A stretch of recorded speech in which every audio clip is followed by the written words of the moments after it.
Today we are going to be making another type of bread. We are going to be making a bread that comes to us from Europe. And this is called herb Fogousse. Is that how you say it, Aubrey? Fogousse. Herb Fogousse. So this is a bread that has, like a lot of different origins. It's something that you might see made in Italy. You also might see it made in France. You can make it a lot of different ways. Today, what we are going to do is we are going to make our herb Fogousse with some pretty simple ingredients. We're going to use rosemary for our herb. We're going to use salt.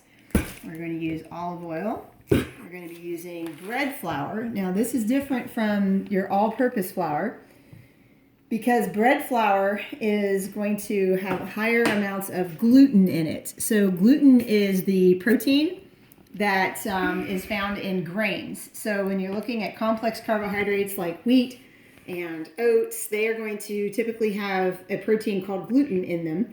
And the higher the gluten, the stronger the bread will be, the stronger the dough will be. And that's that strength that you want to have when you're making your bread. So we're using bread flour for this herb Fogousse, and that's going to help it to hold together. Fogousse. We also are using yeast. Now, this is a little different than the breads we've made before because in class, the breads we've made have been made with usually leavening agents like baking soda and baking powder. But since I'm at home and I've got time to let this rise, we can make some yeast bread. So I'm going to start off. The first set of instructions are to take the yeast and the water. And Aubrey, come on over here. Okay, wait a second. And then we're going to pour our yeast in here. And yeast is a living organism, so we always want to work with new yeast, fresh yeast. It just takes one yeast packet for this recipe. And our yeast, because it's a living organism, needs some food. So, Aubrey, what are we going to give to our yeast? Sugar. Yeah, we're going to give them a pinch of sugar. So I have here just a pinch of sugar. We're going to sprinkle that pinch of sugar in there with the yeast, and we're going to just gently blend them up. It looks watery. Yeah, it has a half cup of water in there. So you start with 1/2 cup of warm water, and you have to make sure your water's not too hot. You don't want to kill your yeast. It needs to be about between 95 and 110 degrees Fahrenheit. Oh my gosh, that would burn me. No, it wouldn't. Actually, your bathtub water that you're used to is probably around 105. So it feels like bathtub water. That's probably good for the yeast. All right, so we're going to let the yeast sit for 5 minutes. Aubrey, 5 minutes? 5 minutes. 5 minutes. So we're going to set our timer for 5 minutes. And we'll be back. Okay, so while our yeast is rising, we've got about 4 more minutes. What I'm going to go ahead and do is begin combining some of the other ingredients that we will need to add to our bread. So we're going to need 1 teaspoon of salt. So I'm going to take my salt and I'm going to level it off and just put my 1 teaspoon of salt in there. I also need 1 tablespoon of olive oil. Olive oil, right. So I'm going to pour out my olive oil into my nice deep tablespoon here. All right, and I'm going to add that. And then the other thing I'm going to need is I'm going to need my rosemary. Now, on some, like recipes you could take and you could cut your rosemary up with a knife, but what I'm going to use is I'm going to use a pair of kitchen shears and just show you how easy this can be. So I'm just going to take the tips of those rosemary leaves.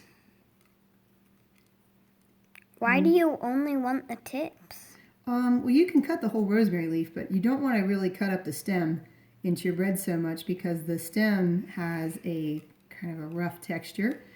So you want to just stick with the leaves. So you can see all I'm doing here is I'm just taking the rosemary and pushing the leaves together, and then taking my kitchen shears and trimming it. And we need 1 tablespoon of fresh rosemary. Rosemary that's fresh is going to give us the best flavor for our bread. Okay, and I just picked this up in the produce section at the grocery store that I went to. I went to Kroger and got this. If you grow herbs at your house, you can grow your own rosemary. So this is the time of year to start seeds. And you can start your own rosemary seeds, and then you can have rosemary plants that you can pick from. My rosemary plants are outside, and so they are dormant right now, so I wouldn't be able to go out and get fresh rosemary from them today. But in the summertime, I can. So rosemary. And we can make fresh bread in the summertime. You can make fresh bread in the summertime. Rosemary is also a really good herb to use when you're roasting meat. So you can use rosemary on lamb. You can use rosemary on chicken, beef. Yep, all kinds of things. So what we're going to do here while our timer is running, we're going to keep cutting up our rosemary until we have about a tablespoon. Now, the other thing that we need to do is we need to measure out our bread dough or our bread flour, sorry. And in this recipe, it asks us to measure out our flour by weight. And that is the most accurate way to measure ingredients when we're talking about dry ingredients. Because as you guys know, you've learned this in class, dry ingredients can shift and they can be packed and they can, kind of take up different amounts of volume and have different mass depending on how you pack them in your measuring unit, your measuring cup. Whereas liquid ingredients, there's pretty much only one way to measure liquid ingredients. So when it comes to dry ingredients, measuring by mass is the most accurate method. And this recipe asks us to measure out 9 ounces of the bread flour. So I think we've got about a tablespoon of the fresh rosemary there.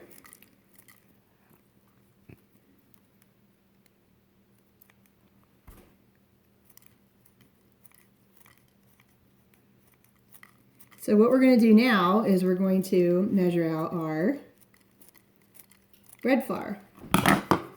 Oh yeah, that's for sure more than a tablespoon. All right, so a tablespoon is equal to 3 teaspoons, so I'm going to just do 3 teaspoons. 1, 2, let's do a little bit more after all. Oh, there's our timer for our yeast. Our timer went off. Mm-hmm. Here, let me get that real quick. I'm just chopping up this last little bit of rosemary. I think that's maybe good. Maybe Think so? not. How's it smell, Aubrey? Can you smell the rosemary? I'm gonna smell it. Very, very good. Mm-hmm. Should make for really, really good bread. Rosemary is great in bread.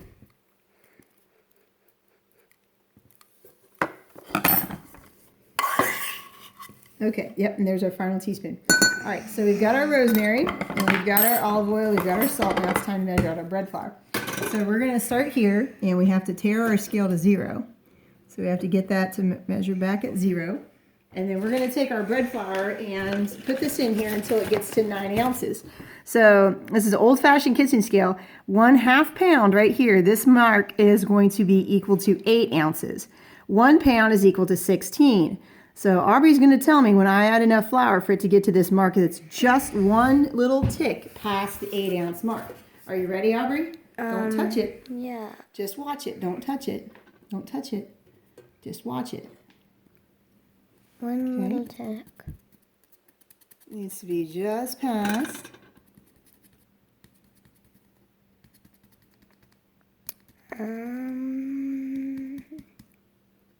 Now. Now? Okay. Great. We've got our flour. So come on over here to the mixing bowl. Let's take a look at our yeast. Oh, it's doing what it's supposed to do. Wait just Under a the picture, second. Aubrey, you can see that the yeast has activated. See how it's got some gas bubbles there? That Yep. means it's been eating the sugar. So let's And go. it's We're gonna hungry. We're going to turn our flour in here. We're going to add it a little bit at a time. So we're not going to add it all at once. We are going to go ahead and add all of our olive oil and our rosemary and our salt. So we're going to take our little spatula and get all that good stuff in there.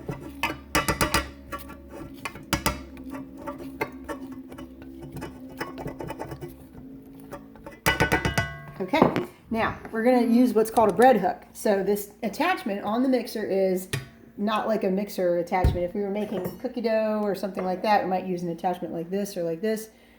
It's a bread hook. So we're going to lock it in place and just start turning it. All right, going to get a shot of what it's doing in there, Aubrey. All right, so you can see it's just gently mixing that dough. And then we're going to add a little bit more bread flour.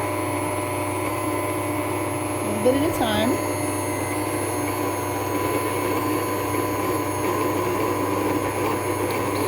It's starting to mix up now. Yep. Okay, so you see it's starting to make a dough. And we don't really want our dough to get too tough. Because if we overwork it, we will overwork the gluten and make the dough really, really strong and tough. So it won't be very good bread to eat. It wouldn't have the texture that we wanted. It would still taste fine.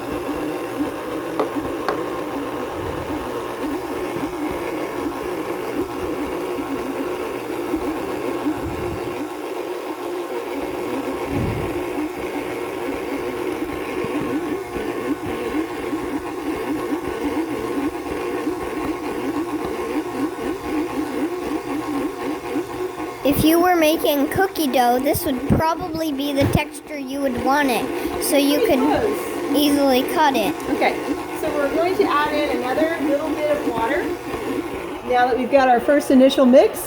So we're adding just another 1/4 cup of water. Okay, you can see that dough start to get softer again.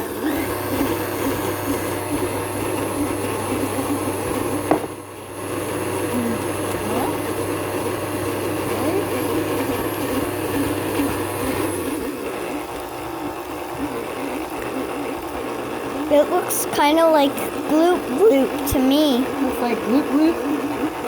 Yep. All right, back it up there, Aubrey. We're going to add the last little bit of the flour, like this. Scrape the sides a little bit, get some of that stuff down in there, and this should be almost done.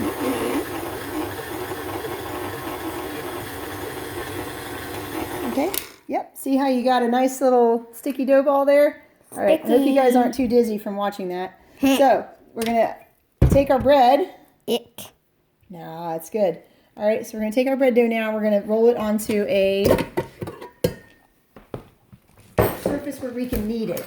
So this is what we're going to use. Yep. That's what we're going to use. So, when you knead bread, you are, again, activating some of the gluten. And again, this is another reason why you want to have really clean hands when you're working in the kitchen. I washed my hands before we started the video. So we're going to spread out our flour, and we're going to take our dough. Yeah, so the dough doesn't stick to the... Yeah, but we don't want to get too much flour worked into this dough because, again, we don't want to make the texture too tough. So we're going to take our dough and scrape it out. There it is. Alright, and we're just going to knead this a couple of times just to get it to blend together.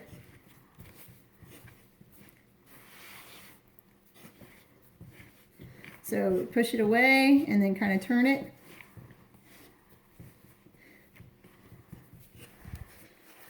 And again, you don't want to overwork it. You don't want to get it to the point where it's too tough. But you do want to get it a little bit smoother. You want to activate some of that gluten that's in that bread. Okay, but you definitely don't want it to be a dry, hard ball of dough. So, you can see here, it's picked up the flour that was underneath of it. All right, and so that is ready to go into a bowl to rise. So what we're going to do now is we're going to get a bowl and we're going to put a little bit of oil inside of that bowl. And then we're going to set that bowl in a nice warm spot so that our dough can rise. So for my bowl, I'm going to use this heavy red bowl right here. And I'm going to take a little bit of olive oil. And you're just going to drizzle it in there. Yep, and then I'm going to take a little paper towel and I'm going to move that olive oil up and around the sides because I don't want my dough to stick to the bowl. So you want to make be able to rise. You want it to be slippery so it won't stick to the bowl. Yep, so I'm going to also pat some of the olive oil on my dough. I'm going to roll my dough in the olive oil so it's kind of like slick on all the sides. Okay, and now our dough needs to rest for a little while. It needs to rise. So we're going to move it over to the stovetop. Over here. And we're going to cover it with a nice thin clean towel. and we're going to come back in 1 hour.